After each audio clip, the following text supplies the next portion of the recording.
Assalamualaikum warahmatullahi wabarakatuh.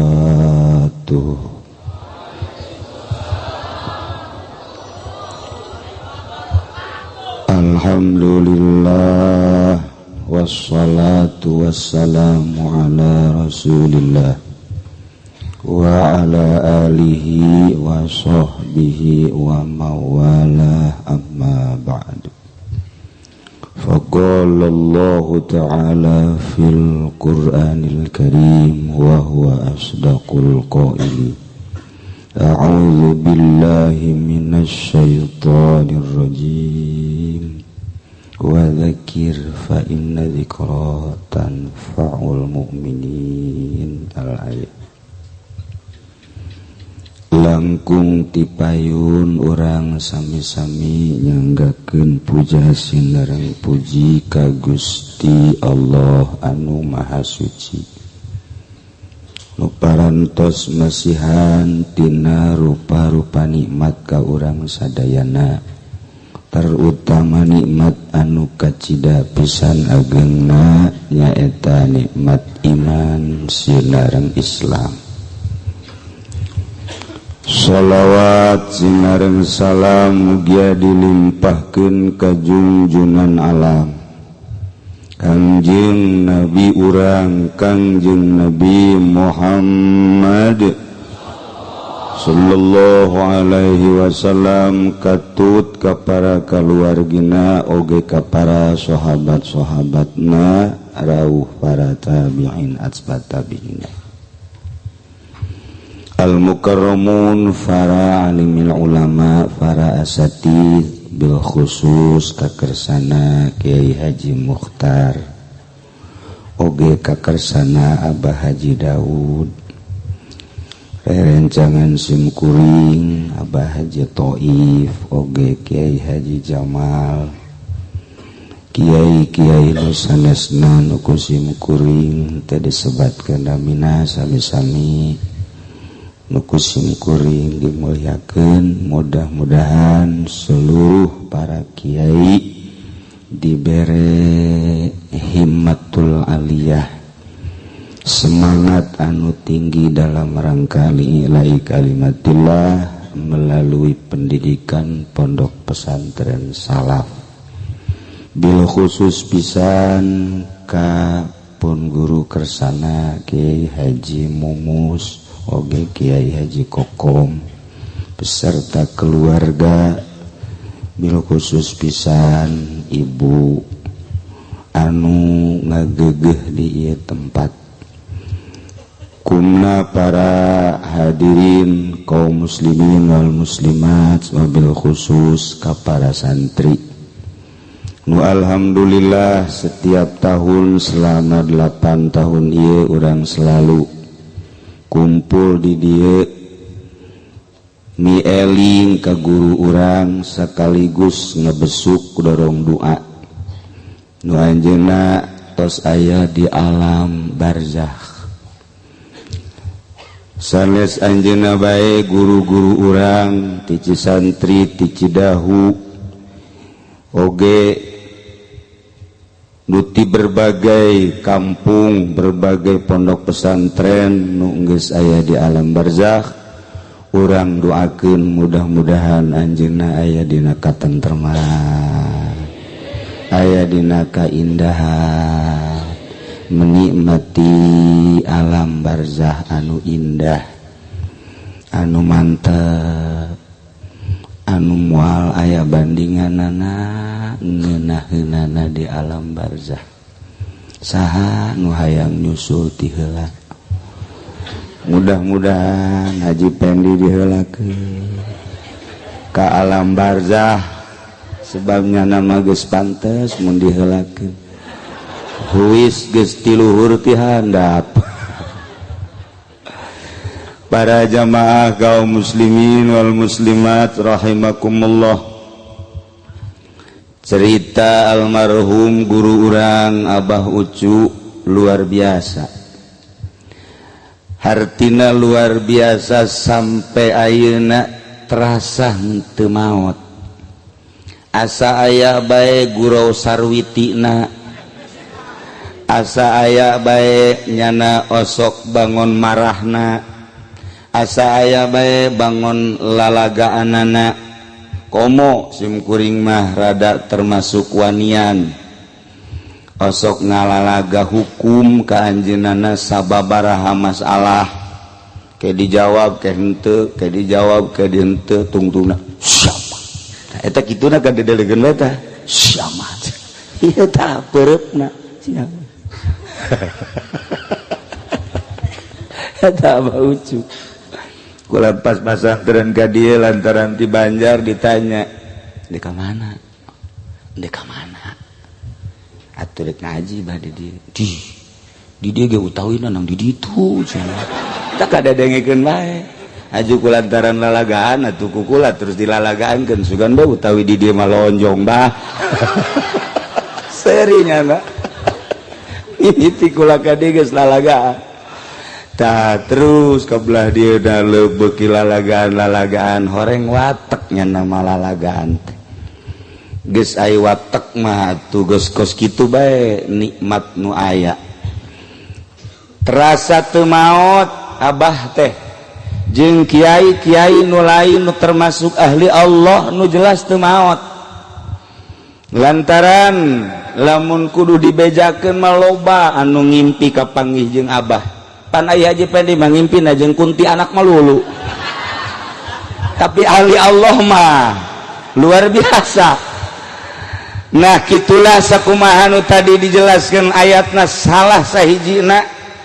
Simkuring tergugah ngadenge ayat eta wala taqulu liman yuqtalu fi sabilillahi amwat bal ahya. Yurzaquna walakin la tash'urun. Jelema anu perang sabilillah jelema anu ngagungkeun agama Allah min jumlati sabilillah memperjuangkeun agama Allah melalui pondok pesantren salaf maot guruna teu paeh hirup keneh buktina Syekh Nawawi Tanara nu maot di Ma'la peraturan di Mekah baheula setiap 1 tahun keduana selalu dibongkar kuburanana dipindahkeun tulang belulangna dihijikeun kuburan tersebut diandih ku mayit nu anyar ketika nu lain tinggal tulang belulang dipindahkeun begitu kuburan Syekh Nawawi Tanara dibongkar beleger keneh nu kaanehanana ketika beleger di antara nu nyaksianana aya sababaraha urang Indonesia begitu katingali beleger kicep lamun Haji Pendi neuleuh kicep itu paeh di dinya pasti dikubur dia. Iyalah keistimewaan Syekh Nawawi Tanara begitu kicep lupatan kabeh laporlah ke ketuana begitu lapor ke ketuana datang kadinya tetep urang angkat baik sebab pelaturan raja saat eta Raja Syarif Aun tetap angkat begitu diangkat ku ketuana kicep deui bae ceknya nih mah lain lalagaan atuh teu beres ya kicep kieu mah dikahanakeun nyala lumpat dituturkeun atuh kudu ngagali kuburan ieu kumaha mun cara bahasa urang mah kef hadza ya Syekh kumaha ieu kumaha sabodo sia cekna aing ngeuleuh kicep kieu mah can nyorang jakna aya nu beleger ge tapi teu kicep ieu mah kicep tertanda wala taqulu lima yuqtalu fi sabilillahi ammat geus puguh nu perang di Palestina perang di Irak di balongkaran kuburanna nek dihijikeun di makom syuhada Irak balaleger keneh sarareungit kitu kade kamari di Palestina balaleger jeung sareungit tak eta teh kaistimewaan jelema nu ngagungkeun kana agama Allah teu maot lain hiji lain dua anu ngimpikeun almarhum di dieu geus puguh abuya di Cidahu kitu keneh di Cisantri jeung di berbagai daerah-daerah loba anu nyaksian ku impian bahkan ku jelas-jelasan kapanggih di Mekah teu maot Nah ieu nu mantak urang ku hari kumpul di dieu urang ge mun engke maot hayang teu paeh urang mun maot hayang teu paeh kumaha sih hartina eta paeh jasadna hungkul tetapi nu jelas mah sarua jeung para pejuang-pejuang agama Allah teu mararawat ieulah nu dipake ka hayang ku urang ieulah anu dirindukeun ku urang eueuh deui anu ngarindukeun ka sorga kecuali hanya santri-santri santri-santri eta manusia-manusia perindu surga di luar santri perindu neraka hanya santri anu ngarindukeun ka sorga salah sahiji bahasa Syekh Nawawi cek bahasa Syekh Nawawi di akhirat nu bakal ditanya tentang kangoraan dipake naon ku siang ngora mun tiblah ditu nama sababaka qabla harumika nah ieu ngora teh bakal ditanya di samping harta ilmu jeung sajabana nu bakal ditanya ngora digunakeun ka naon ku maneh ngora ieulah Syekh Nawawi nyaritakeun sing hade mawa ngora santri mah paeh ditanya tentang ngora moal ngajawab tanya babaturan aing keur ngora di mana cicing aing geus kitu wae geus malaikat coba tulisanana aing keur ngora di mana cenah dicaringin coba gawe naon cak malaikat tanyakeun ke babaturan paling maling maling beas atau beas ge babaturan pauli marido ulu tamah segala sendal segala calana tungtungna mah horeng lain modok pamalingan iyalah santri nu istimewa jadi ternyata lamun urang nyaritakeun para aulia Allah pendidikan ilmu kewalian adalah pondok pesantren Salam universitas sadunia di mana bae eueuh ti dituna kudu jadi wali universitas di urang di Jakarta, Bandung, Surabaya, Kalimantan dan lain sebagainya jauh ka jadi wali hanya pondok pesantren lah calon-calon wali-wali Allah minimal wali mudbir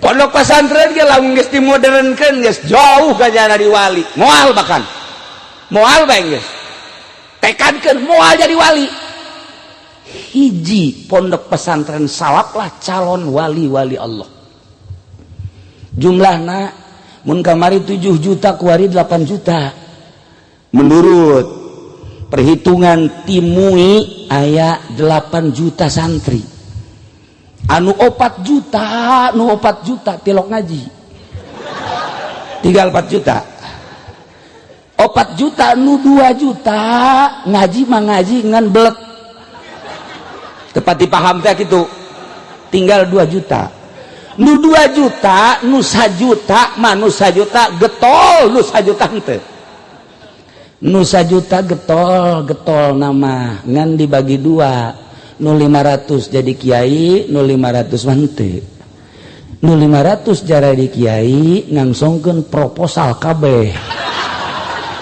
jadi wali gugur guari calon wali hese jasa sedangkan agama moal luhur lamun lain dicekal ku para wali-wali Allah eta mah geus jelas lantaran ketika aya munkarat Allah selalu nurunkeun rasul munkarat selalu nurunkeun nabi kablah dieuna setelah ditungtungan ku Kangjeng Nabi urang aya munkarat turunlah para wali-wali Allah di Indonesia khususnya di Jawa Barat khususnya di Pulau Jawa lamun eueuh para wali sanga Masya Allah nuku kula kamari dicaritakeun istimewa atuh wali mah lantaran Syekh Maulana Hasanuddin jeung pamajikanna di Banten nyana nyaritakeun ka pamajikanana sia mah gawe naon bae atuh ieu hirup teu kaburu ngajina naon teu kaburu maca Quran maca sholawat lantaran ngisingna pamajikanna saminggu sakali eta ngising saminggu sakali bae ge diseurseurikeun coba pamajikan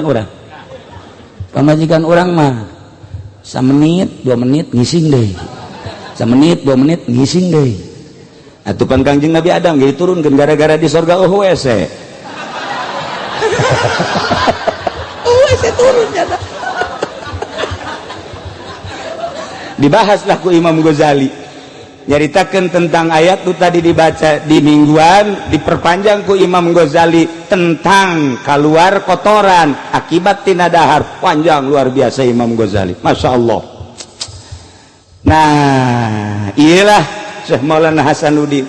Syekh Maulana Hasanuddin saat eta sabulan sakali ngisingna, pamajikana saminggu sakali. Barang diheureyan dilalaga ku Syekh Maulana Hasanuddin ningkatkeun pamajikana ngisingna sabulan sakali. Syekh Maulana Hasanuddin genep bulan sakali. Kos Haji Jaya percis genep menit sekali. Itulah para jamaah kaum muslimin wal muslimat rahimakumullah, membentang aulia Allah wali sanga anu baheula nu ngamimitian nyeun pondok pesantren teh Sunan Rahmat Ampel, diteruskeun ka dieu pondok pesantren ku para wali-wali Allah. Teu kaluar tina kasalapanana. Kula inget bae ka almarhum Gus Dur, sakitunyana apeng-apengan hirup ka mancanagara ka mana-mana, tetep bae ketika nyinggung tentang ilmu kewalian cek manehanana pesantren jangan dimodernkan, nanti yang modern akan jadi mudirun. Gus Dur ngomong gitu, loba jasa saksi datang bahkan dibukukeun. Gitulah seorang pujangga anu nyarita nu nyahun nyana kadar keistimewaan pondok pesantren. Aang Sadili almarhum Ciberem nyana nyarita, andaikan santri berani tampil di panggung nasional jadi menteri misalnya, jadi menteri agama, menteri dan lain sebagainya, ieu kabeh ge eleh. Sebenarnya pendidikan agama mah ku santri segala rupa aya di santri. Timimiti amil jurumia sorop santri mah geus di luar kepala, datang ka poho deui. Alpiyah matek Johar Maknun geus kabeh di luar kepalanya na mah geus. Bawa pikih mah geus unggal poe paslun deui tambihun deui. Pokona geus santri mah ieu Aang Sadili andai kata berani jeung menguasai bahasa moal aya tanding santri mah tentang ilmiahna. Aang Sadili nu nyarita lain nalagaan tah. Jadi bener-bener kumanehanan geus dijajaki. Heuh naonan nu sejen mah hanya keberanian nu eueuh. Di antara keistimewaan santri kebebasan merdeka. Patula patali koswali. Santri mah koswali, masak jam sabaraha bae. Batur jam 2 hees jangan memasak. Suluh sendal babaturana pakai suluh. Bebas yang luar biasa santri mah geus. Teu boga beas nu mana bae pokona mah geus. Lauk atuh empang guru dipancing. Ieu keistimewaan santri mah. Nu mantak ayah Banjar almarhum di ditu geus kedalnya nu macak ayah, wahai para santri naon nu aya kaboga ayah kalapa buah segala rupa rambutan termasuk lauk geus pokona mah ka santri halal, mun balik teu kudu mentah halalna ka ayah, dihalalkeun geus ku ayah mah. Mantak mabruk elmuna. Murid Ki Suhaimi ngejegur di ditu, si Kole ngejegur di dieu dan lain sebagainya, hampir ayah Banjar kabeh lantaran ikhlas. Ayah Haji Jaya mah lain, awas ya santri ngalah tongkolang aing dibakem sia ku aing sia. Atuh tungtangan bisa mencet kebodohan. Sabalik nanti ayah mah bebas jasa, Masya Allah. Nah iya bebas merdeka kehidupan santri mah luar biasa. Patula patalina naon nya nama nemantek pendidikan sugan salat tahajud berjamaah cara di pondok pesantren modern. Jeung can mangih kitabna deui. Can mah kita jakeun kaki Daud sugan aya itu berjamaah tahajud ti peuting jauh. Urang macaan kitab mamana ge kunaon di pondok pesantren modern aya tahajud berjamaah. Jieun deui coba kitabna ka dieu ku aing dibaca. Kayaknya bener apa henteu sia ngadalilna. Kunaon di pondok pesantren modern tahajud berjamaah, tapi kajeun eta nyana mah pendidikan sabodo nyana tahajud diberjamaahkeun. Balik bono-bono tahajud salat nu 5 jam teu.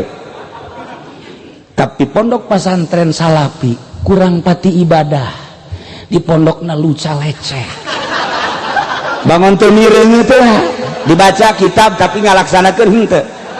Ieu santri bebas, tapi begitu datang ka imahna jadi abuya. Santri istimewa. Moal aya tanding santri mah geus. ketika datang ka imah diperlukan ku masyarakat aya nu paeh eueuh nu mandian siap aing, eueuh nu ngagali kuburan aing siap, ngimaman aing siap, protokol siap, ceramah siap, kakori-kori datang ke Parargat cek Haji Jaya mah siap bae, pantang mundur santri mah aing geus di kebon aing geus di mana mah aing salah sebenarnya ngalamunnya lagi nailah santri. Jadi kula ngupas masalah kehidupan santri sadunia santri salaf maki lain di Indonesia bae, cuman inget salapi kuari keur digempur di dunia sebab hiji-hijina pendidikan salaf Islam ortodok Islam torikoh anu Amerika bener-bener nguntit ningali nu bergerak di Irak adalah salafi, nu kuari di Palestina adalah salafi, di Suriah adalah salafi, di berbagai negara nu kuat kamari ieu di Mekah Sayyid Maliki salafi, nu kuari dilanjutkeun ku putrana salafi, di Mesir anu nentang ka Mursi dan lain sebagainya adalah salafi. Begitu ningali di Indonesia sangat kuat nu paling ditinggali ku Amerika Banten, terus terang lain lalagaan saat ieu adalah Banten salafi. Maka lamun digempur santrina digempur kiai jeung ustadna bahaya cek Amerika cilaka, maka dipaksa Jokowi harus menang lain lalagaan kula mah tanpa aya ekstrim serius nu nyaho orang-orang tertentu. Kamari aya kiai ti Bondowoso termasuk di Jawa Timur dongeng akur kakarak 2 poe datang ka dieu naik pesawat ka imah kula langsung ngobrol sarua. Nah digempur kiaina cilaka, maka dalam penggempuran ini satu-satunya Wahabi dan Syiah harus dikembangkan di Indonesia, terutama di Banten. Carana kumaha? Carana engke sekolah-sekolah bakal nu setengah pinter ge dikirim ke Arab dijadikan non siswa Arab, dikirim ke Iran dijadikan siswa Iran, atau dikirim biayana ke Indonesia dibere beasiswa. Bakalna ieu mah triliunan rupiah nu turun ti Saudi Arabia jeung ti Iran, bakalna triliunan rupiah melalui kedutaan Saudi Arabia jeung kedutaan Iran. Jelas ieu mah geus lain 50-60% deh 100% lain lalagaan untuk menggempur salafi.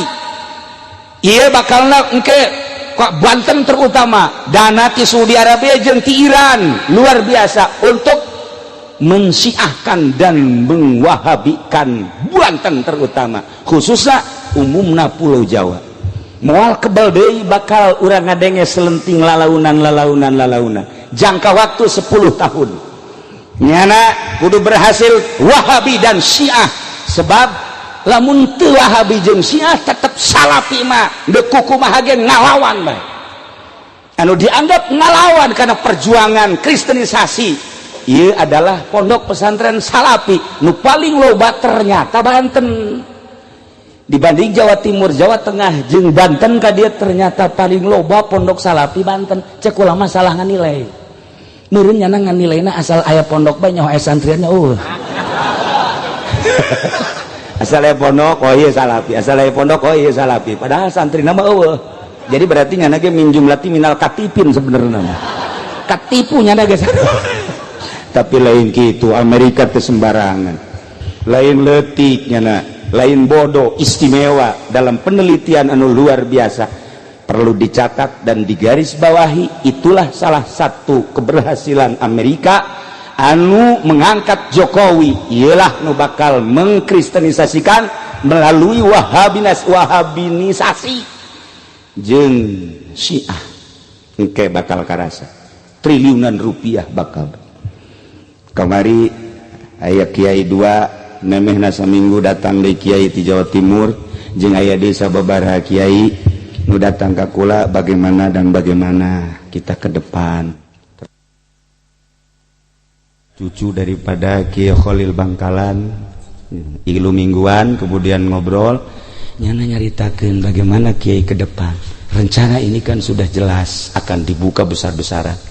Kula tetep ngajawab bari seuri tenang cekul, padahal hati mente tenang keur penting kita saksi tenang juga. Kenapa sih Pak Kiai tenang am? Nggak usah takut, kita punya sejarah. Muhammadiyah mewahabikan Indonesia tidak berhasil.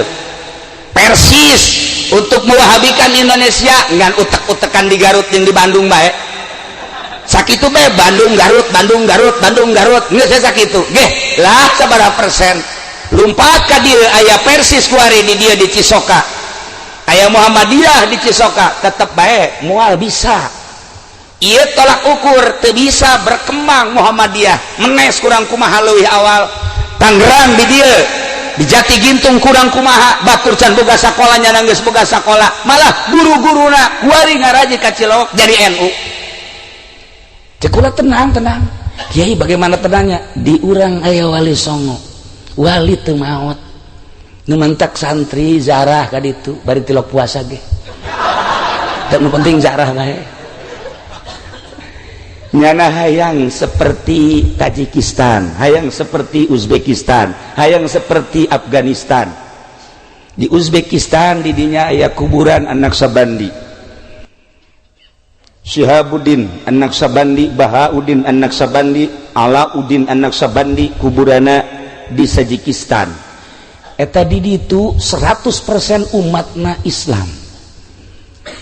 Wargana Islam 100%, tapi nu salat hiji-hiji aja. Masjid hiji-hiji aja.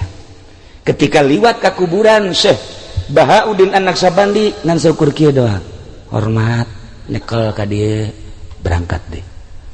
Hormat nyekel ka dieu berangkat. Salat tanya.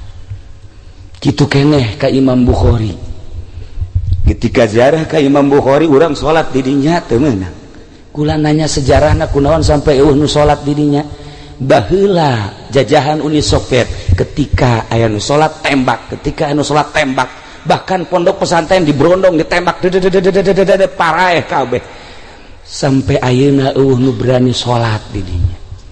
Dibuka lebar-lebar ku ari beusi deuk ziarah ka ditu nyana sangat senang, tapi hiji cak nyana ulah salat.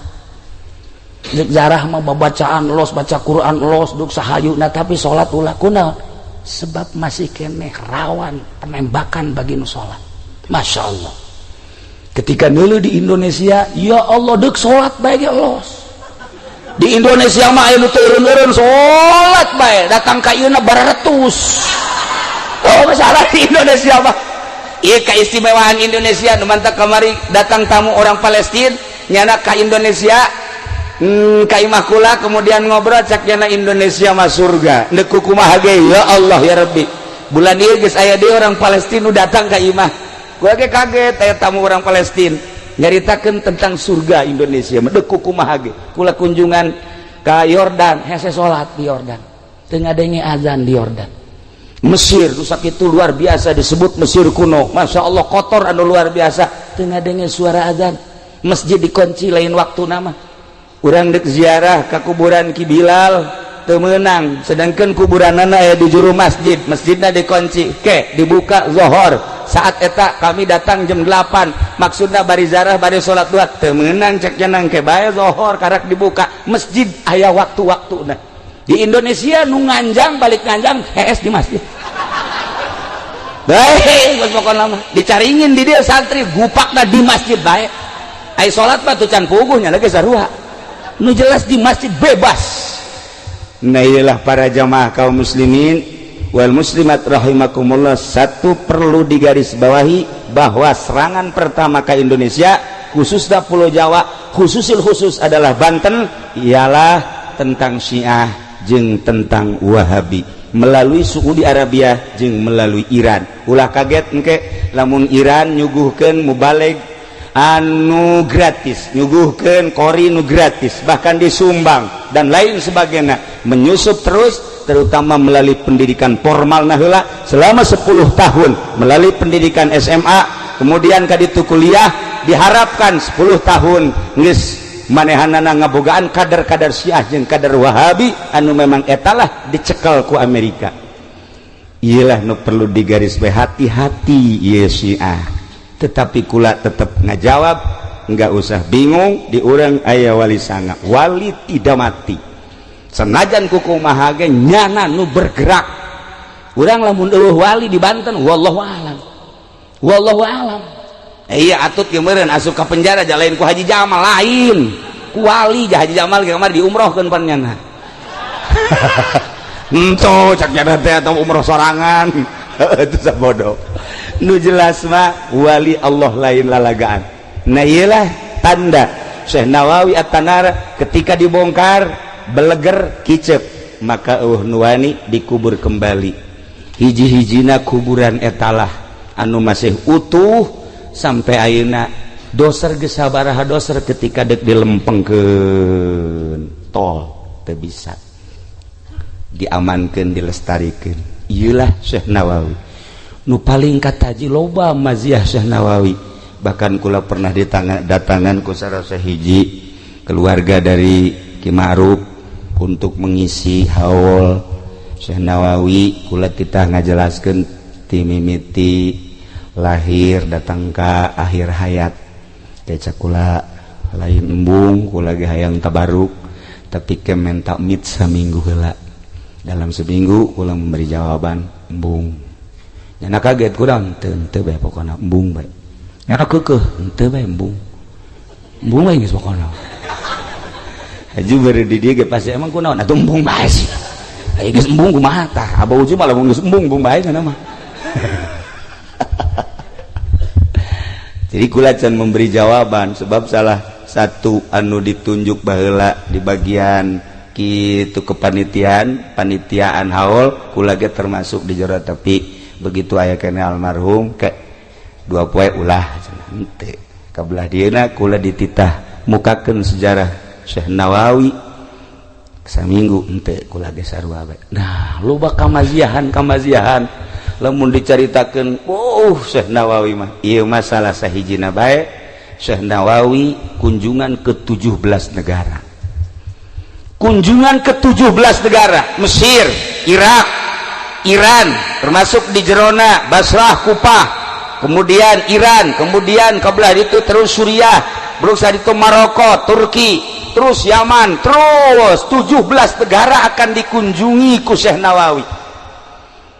Anu ngabarengan Syekh Nawawi dua kiai, hiji Kiai Mansur Pandeglang, Kiai Yusuf Mandalawangi Pandeglang. Kiai Yusuf Mandalawangi Pandeglang nyanalah nu ngabarengan salah sahijina kana Syekh Nawawi.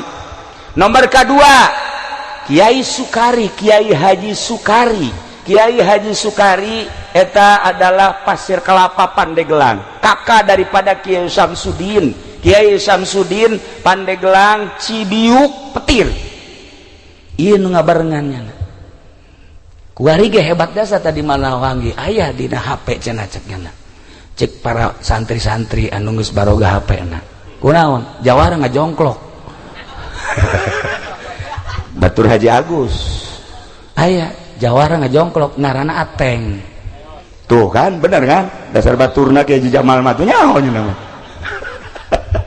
Keur ngibing. Wah, anu luar biasa di Surakan. Begitu ngibing menang meureun sekitar 10 menit kurang langsung poyang ngadeprak ayah didinya Mandalawangi. Tah Ateng sa tuh babaturan meureun geus.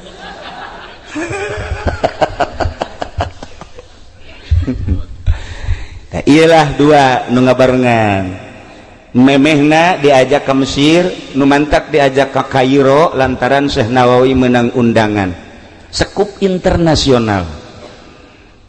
Di Mesir dan ulama-ulama dunia ingin mengenal Syekh Nawawi sebab karangan-karangannya telah mancanegara dibaraca ku para kiai tapi belum kenal. Boro-boro kiai-kiai anu boga perusahaanna bae ge sebab saat eta Syekh Nawawi manehanana ke Mesir henteu kapanggih jeung anu boga perusahaan ngan kapanggih jeung seorang kiai mufti Mesir ditambah jeung perwakilan perusahaan.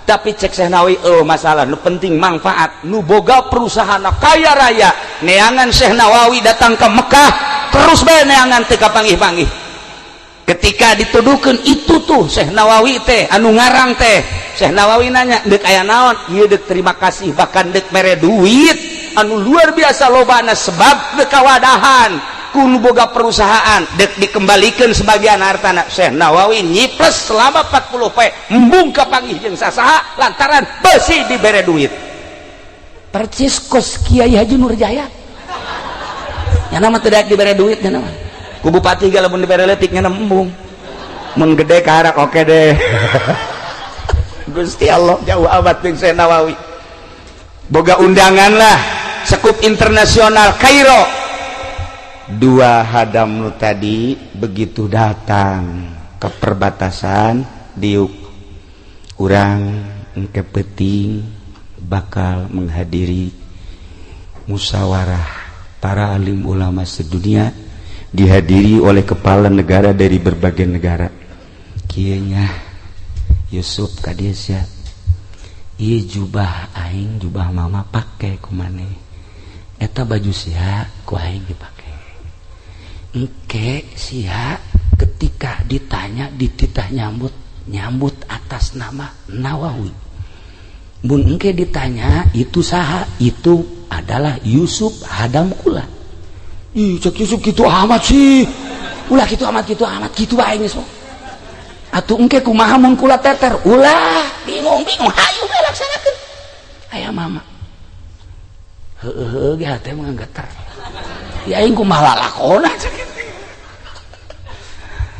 hari maneh Sukari dampingi Yusuf ketika manehanana naik panggung maneh di tukang laksanakeun ieu jubahna ieu sorbana berangkat penting pada Isa kumpul di aula sekup internasional caritakeun mun ku bahasa urang pada malam ini alhamdulillah telah hadir ulama Indonesia yang karangannya telah mancanegara dan kita baca di berbagai pondok pesantren bahkan di universitas sekolah. Nah saat ini kiainya hadir di tengah-tengah kita dan kita mohon supaya menyambut bagaimana sepak terjang perjalanan beliau bisa jadi sedemikian rupa. Dengan demikian kepada Bapak Kiai Haji Nawawi At-Tanarib Al-Bantani dipersilahkan langsung Yusuf. Aduh cek Yusuf aing kumaha bingungnya na geus sarua bae Syekh Nawawi mah di pojok kieu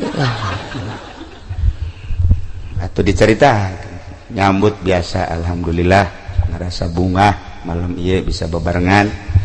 Perlu diketahui bahwa ini asisten saya bernama Sukari dan itu yang di pojok hadam saya bernama Yusuf.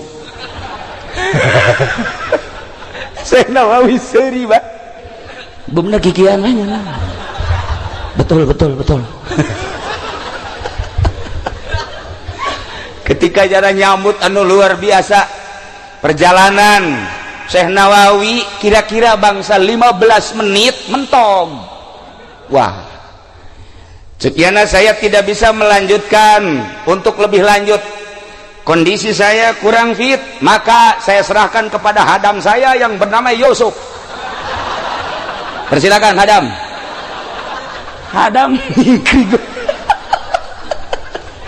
langsung nyambutnya.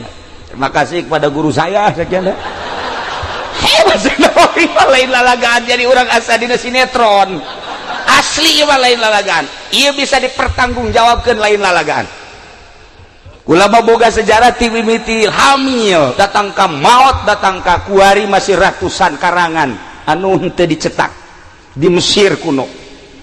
Nah langsung Syekh Nawawi atas nama Yusuf nyana nyaritakeun timimiti perjalanannya atuh moal mislek ya nyana kene terus nyaritakeun masanten ke Jawa Timur masanten ke Purwakarta masanten ke Mekah serangan Belanda dan lain sebagainya berangkat ke tanah suci umur 15 tahun.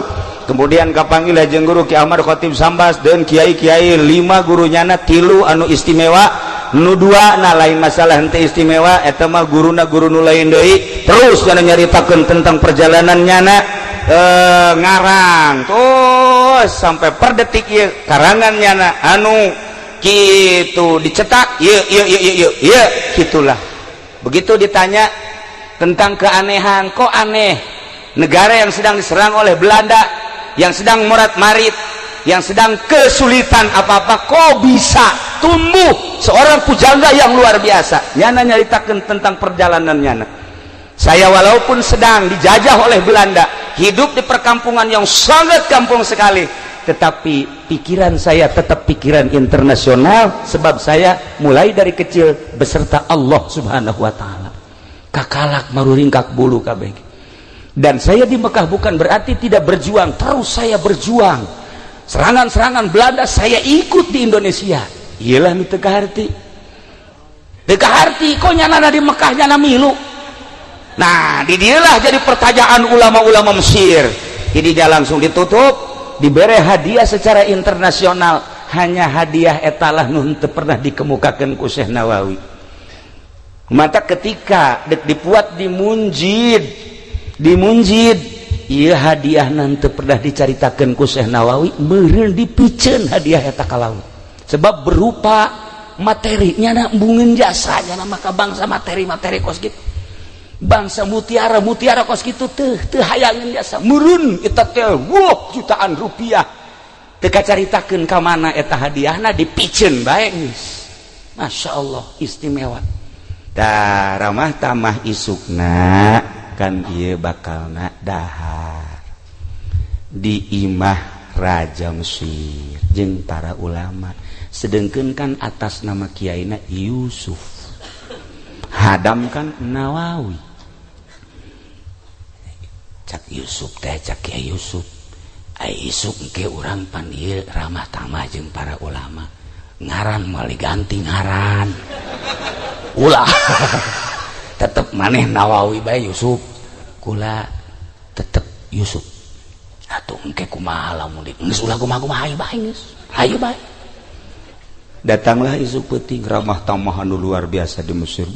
Disambut nu diciuman leungeunna nyana. Syekh Nawawi mana kieu bae teu hadamna. Cak Yusuf ieu aing nya kurang jadi kos kieu.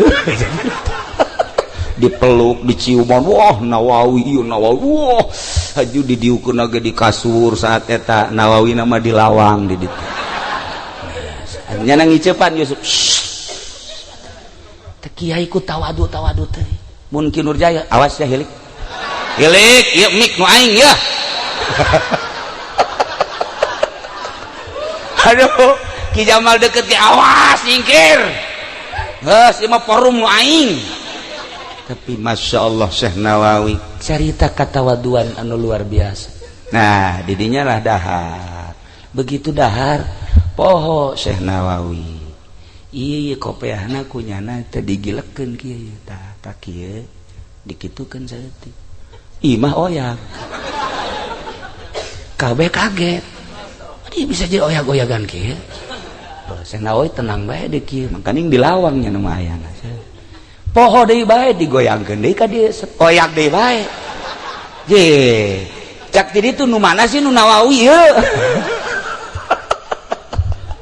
tidinya kakarak Syekh Nawawi dititah ka hareup lantaran lain lalagaan mah situasi kok jadi kos kieu ya disumpahlah Syekh Nawawi asli ngaranna saha nu sabenerna kakarak kulantaran disumpah nyana kakarak bubuka ana Nawawi cek kana ieu hadam ana tetunggeuna mah Yusuf maneh ka ditu nyingkir ieu Nawawi kena di dieu ya tuh nasib aing kos kieu cek ka kieu Yusuf. Emang atuh hadam mah kudu kieu bae nalika kanyahoan mah tuh geus uhna naonan jubah ye pake mama ye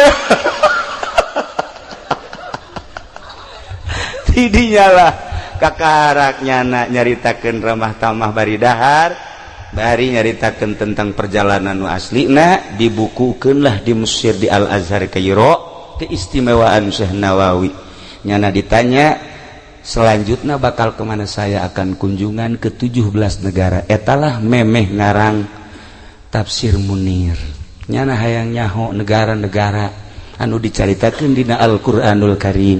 Selesai ramah tamah pamit isukna bebeja nyana kanu duaan Yusuf Sukari maneh tunggu di Mesir di dieu kula bakal kunjungan ke 17 negara hanya 5 hari. Hah? Dek naik naon ulah nanya ke naik naon. Pokoknya 5 poe kula kunjungan ke 17 negara maneh cicing di dieu. Lain gitu, atuh sakalian we ajak. Aya di Mekah ka dieu diajak, aya di dieu ditinggalkeun sakieu. Kitu amat sih. Batal maneh lantaran maneh teu bisa nyumputkeun rahasia. Ketika teu bisa nyumputkeun rahasia maka jadi batal. Awal rencanana dek diajak tetep kulantaran teu bisa nutupan rahasia maneh ditinggalkeun heula di Mesir selama 5 poe. Berangkatlah Syekh Nawawi dalam 5 hari ke 17 negara. Lalakonna kumaha? Nyana tawasul ka Buyut Mansur. Begitu tawasul ka Buyut Mansur ngawujudlah mau geus Syekh Nawawi berangkat ti Mesir ka Baghdad, ka Irak, ka Kufah, ka Basrah, ka Iran, Turki, Yaman, Maroko, terus Afghanistan dan 17 negara. Bari kapanggih jeung kiai-kiai kelas internasional, berikutnya kapanggih jeung kepala-kepala negara raja saat eta hanya 5 hari, tapi mun dilalakonkeun seperti nu satahun.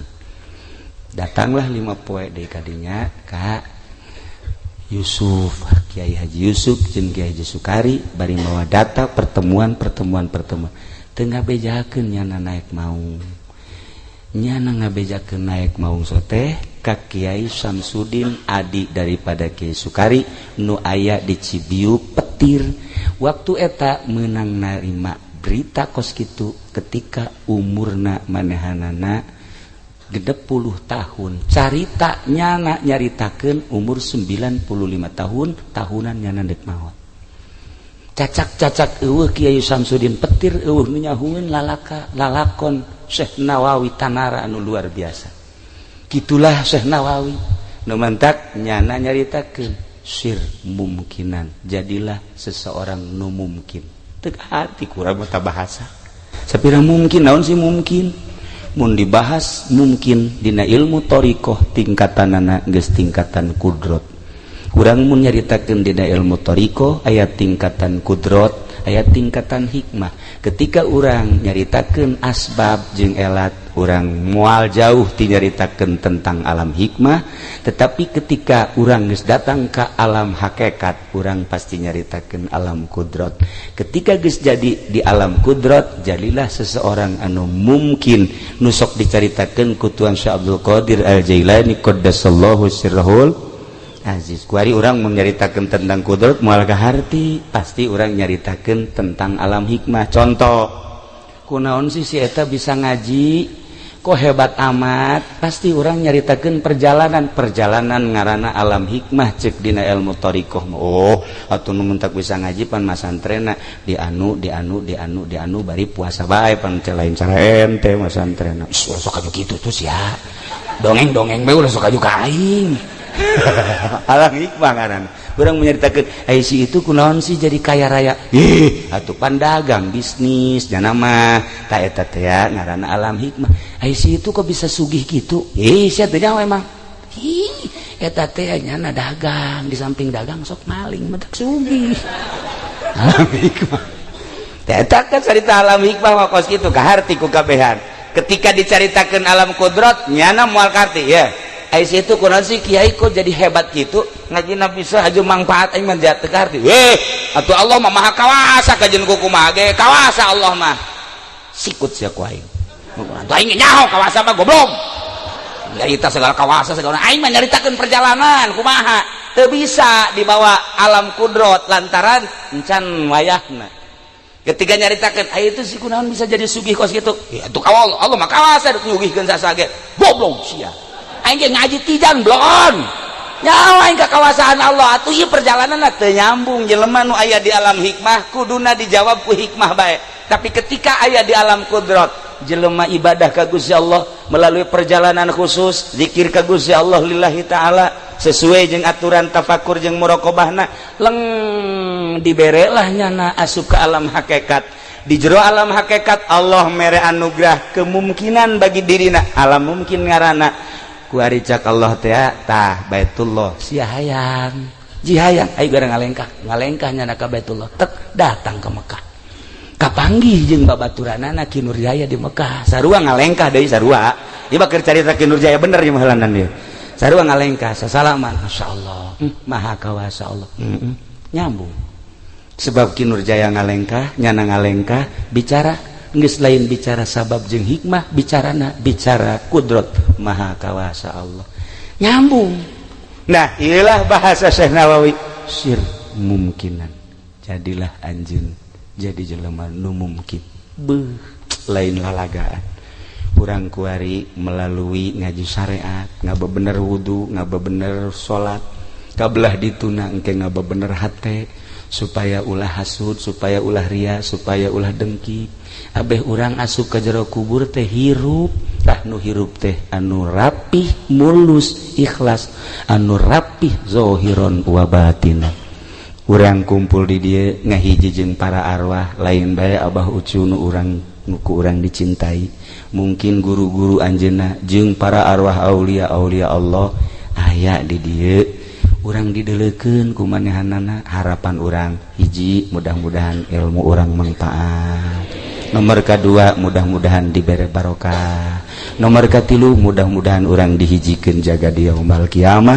jeung guru-guru urang khususna umumna jeung para aulia Allah khususna pisan jeung Kangjeng Nabi urang Kangjeng Nabi Muhammad sallallahu alaihi wasallam saha anu dititipan nu dibere diijazahan doa urang Banten aya catetanana termasuk Kiai Sukari, Kiai Haji Yusuf, Kiai Haji Samsudin, Ki Ibu Hajah Murtapiah baheula kali pasir tah dulur Kiai Haji Basuni baheula nu dibere ijazah doa ku Syekh Nawawi termasuk Kiai Kabir eta Syekh baheula abah kula berangkat ka tanah suci tahun 52 ngasehna ka Kiai Ahmad Kabir na eta teh ijazah Bukhari sanadna jeung adalah ilul khairat di Kiai Ahmad Kabir saat eta masih keneh ningali ngan geus rada remeng-remeng berangkat tuh kadua kali buta geus teu ningali tapi ketika henteu ningali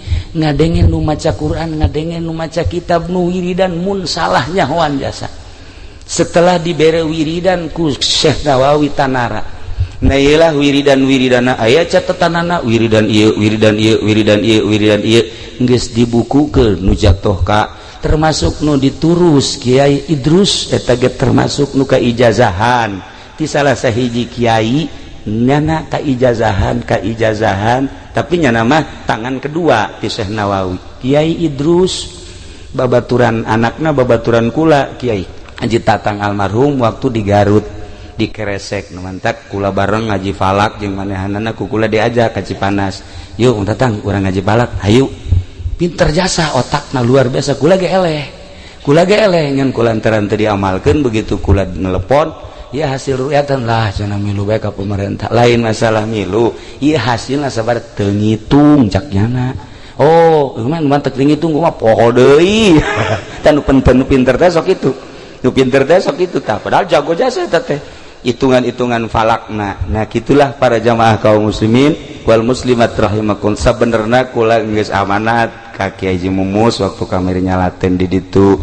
di ibuna kitu Ki Fudoli kula insyaallah hadir ngan anu nyarita manu sajen bae atuh kitu keneh ka Ki Nurjaya lain sakali nu sajen bae kula mah hadir bae insyaallah milu wirid milu ngadengikeun jadi ditu nama oke cak Ki Nurjaya berarti pembohong ieu jelema nah di ditu na oke hai ka dieu teu oke nyana teu ngarian oke cak cenah bahasa naon ba oke gitulah para jamaah kaum muslimin wal muslimat rahimakumullah masih keneh loba maziah Syekh Nawawi wah luar biasa di antarana di negara-negara nu 17 tadi eta teh ngabogaan obrolan-obrolan anu khusus kahiji nomor kedua di antara karomah-karomah Syekh Nawawi nitipkeun wiridan ka hiji-hijina kiai ieu bisa dipertanggungjawabkeun diantarana doa Syekh Nawawi anu masih keneh kuari mun diamalkeun ku urang masih karasa keneh asal ditawasulan bae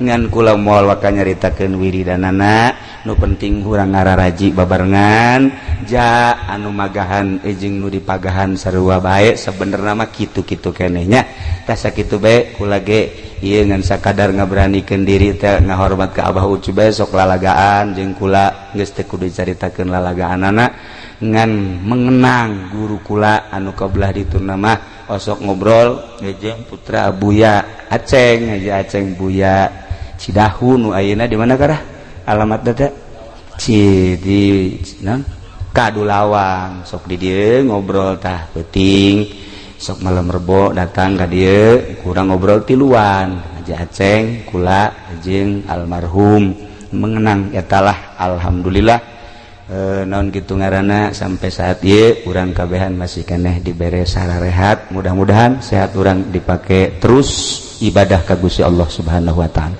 sakitu bae pihatur tisim kuring hapunten tina samudaya kalepatan sareng kakiranganana wallahul muwaffiq ila aqwamit thariq wassalamualaikum warahmatullahi wabarakatuh Allahumma shalli wa sallim ala sayyidina Muhammadin fil awwalin wal akhirin wa barik wa sallim wa radiyallahu ta'ala an sadatina ashabi sayyidina Rasulillah ajma'in amin ya Allah ya rabbal alamin Allahumma ya hadiyal mudillin wa ya rahimal mudnibin wa ya muqil atharatil asirin wa ya mujibas su'alil abidin irham ya Allah irham ya Allah irham ya Allah abdaka min zarqatil azim wal muslimina kullahum ajma'in Allahumma ij'alna ma'al akhyaril marzuqin Allahumma ij'alna ma'al akhyaril marzuqin Allahumma ij'alna ma'al akhyaril marzuqin alladhina an'amta 'alaihim minan nabiyyin wasiddiqin wasyuhada'i wassalihin wa hasuna ulaika rafiqa dzalikal fadlu minallahi wa kafa billahi 'alima Allahumma ihdinas siratal mustaqim Allahumma ihdinas siratal mustaqim Allahumma ihdinas siratal mustaqim siratal ladzina an'amta 'alaihim minan nabiyyin wasiddiqin wasyuhada'i wassalihin